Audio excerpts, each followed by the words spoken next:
இலக்கு தனி சங்கமாக வருவது ஒன்றுதான். அதை நோக்கிதான் நாங்கள் பயணித்து கொண்டு இருக்கிறோம். நிச்சயமாக தனிப்பெரும் சங்கமாக வெற்றி பெறுவோம்.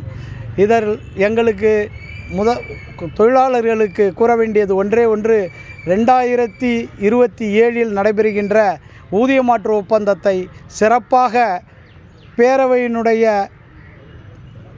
தலையீட்டில் பேரவையினுடைய வழிகாட்டுதலின்படி மிக மிக சிறப்பாக முடித்து தருவோம் என்று கூறுகின்றோம்.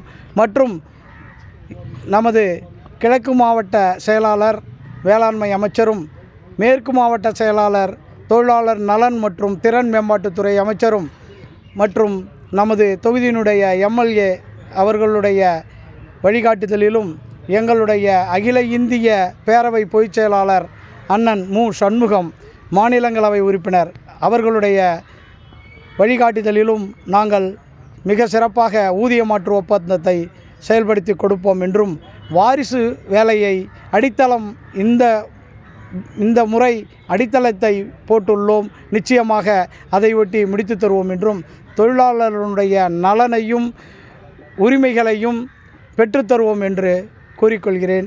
நன்றி, வணக்கம்.